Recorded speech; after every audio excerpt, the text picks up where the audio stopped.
санаи 4 март дар театри ҷавонони ба номи Маҳмудҷон Воҳидов намоишномаи Гунҷишкакон ҳам механданд ба саҳна гузошта шуд.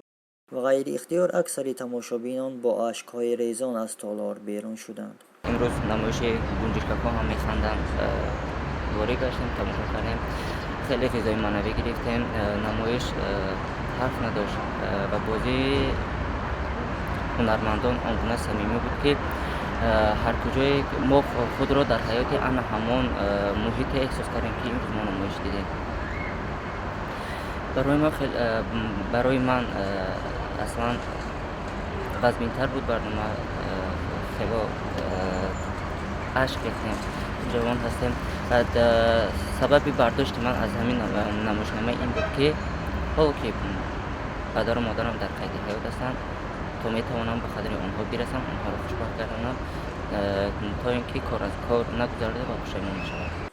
намоишнома перомуни рӯзгори модари ҷунуние буд, ки бо олами душвориҳо ягона фарзандашро ба воя расонид, аммо ӯ зери таъсири ишқи духтари шаҳрӣ монд. келини шаҳрӣ ҳаёти деҳ ва зиндагӣ бо модари ҷунунро қабул накард ва ҳаётро бар коми модару писар талх гардонид. намоиш то бар он расид, ки писар зи баҳри модар гузаштаву ӯро то бар марг расонад.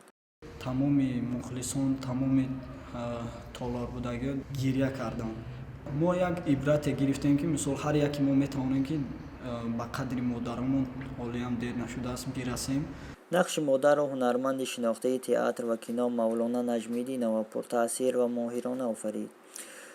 ӯ бо ин нақш қалбҳоро тасхир карда ашкҳоро ҷорӣ намуд. баъди ба итмом расидани намоиш, тамошобинон барои дидан ва бар оғӯш гирифтани модар бар навбат меистоданд. баъди намоиш бисёр як таассуроти хуб дорем. аслан чунин фоҷиаҳо, чунин воқеаҳо ҳастанд имрӯзҳо. бояд ба қадри модар расид. зан модар ин фариштаи офарандаи ҳар як шахсияте аст, ки дар инҷа ҳамаи мо ҷамъ омадаги ҳастем. Гунҷишкакон ҳам механданд аз рӯи асари нависандаи машҳур Кароматуллоҳи Мирзо дар таҳияи саркоргардони театри ҷавонон Қамариддин Мирзоев гирифта шуда, аллакай ин бори чанд аст, ки ба саҳна гузошта мешавад. бинандагон чунин изҳор медоранд, ки намоиш воқеан таъсири худро расонида ва барои ба такрор дидани он омадаанд.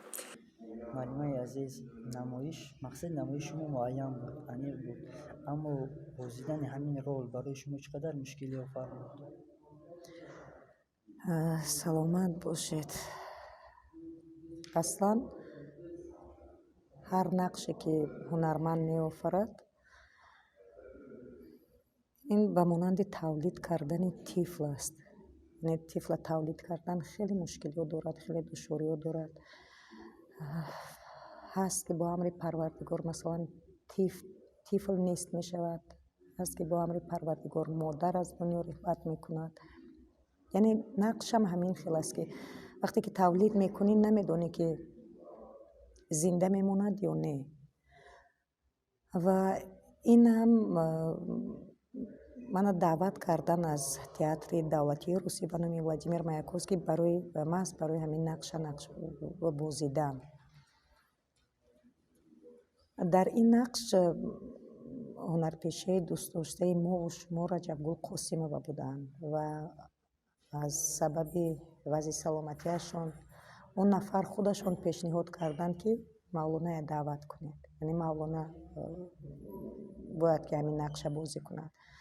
албатта ки душвории худаша дошт, хеле мушкилиҳо дошт барои характера, яъне образа характераша дигар кардан.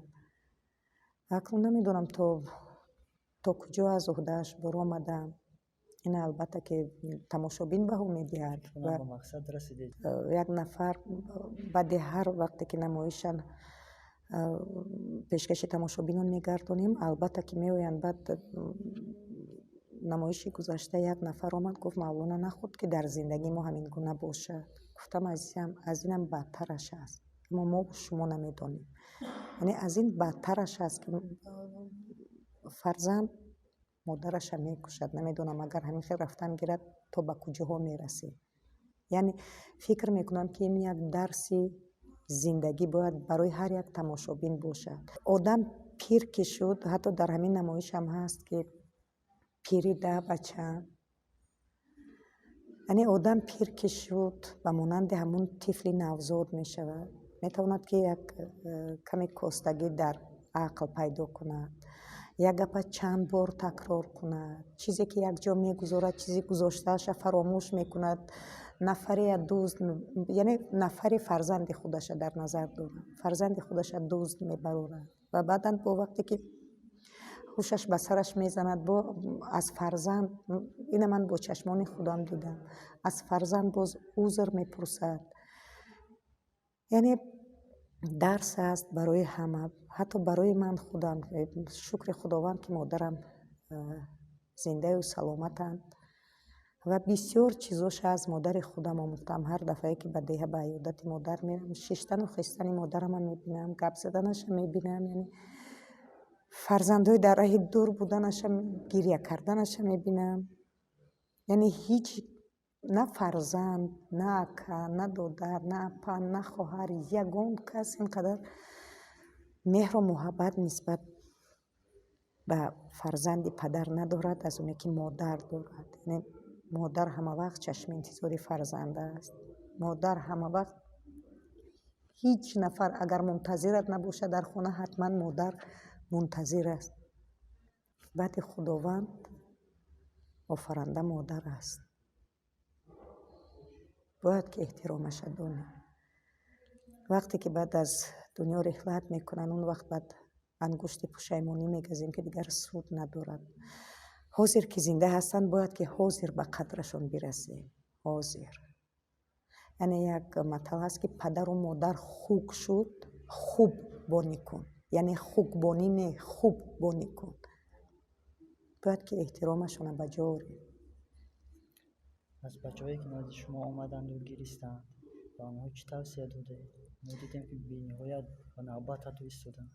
باور میکنید بعد هر نمایش جوانان میبیان. حتی در یک نمایش وقتی که آمدیم نزد تماشابین تعظیم کردنی بودیم، یک مرد برآمد، دستم بوسه کرد، به زانو افتید، چخیلی که مادر پایهای مادر میبوسی، همون خیلی که من خیزاندم.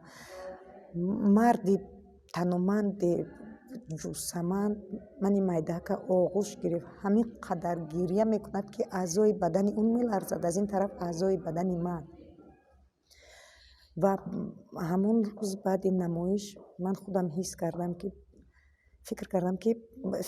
احساس کردم که گویا که دلم در روی یک خیل همین خیل میلرزد.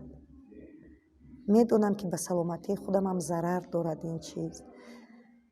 یعنی این گونه بودن. و بعدا دیگر نمایش های دیگر همین خیل وقتی که جوانان می بیایند، از یک طرف خرسند میشم. برای چی؟ برای که میدونم که یک کم باشد یک تأثیری رسانده است. حتی یک نفر نوشت در فیسبوک، یعنی شبکه اجتماعی، گفت معلمه جان وقتی که از تئاتر برآمدم، یکمین کاری که من کردم به مادرم زنگ زدم. از مادرم برای همه کارهای کردگیم، یعنی برای ناپسندانه رفتار کردم، از مادرم عذر پرسیدم و گفتم که اوچه جان دوستت میدارم. یعنی این است چیزی که ما مثلا میخواهیم که تربیت کنیم نسل نورسه توسط نمایش‌ها. یعنی تاثیرش رسید. و امروزه جوانایی که آمدن، فکر میکنم که هر کدامش بگذار یک ساعت باشد در فکر مادرش بود. حتی وقتی که بعد نمایش برآمدن در فکر مادر هستن و حتما باوری کامل دارم که از طالور تئاتر، از بینای تئاتر بیرون که شدن، حتما مادراشون زنگ میزنن. یعنی احترامشون نسبت مادراشون دیگرگونه میشود.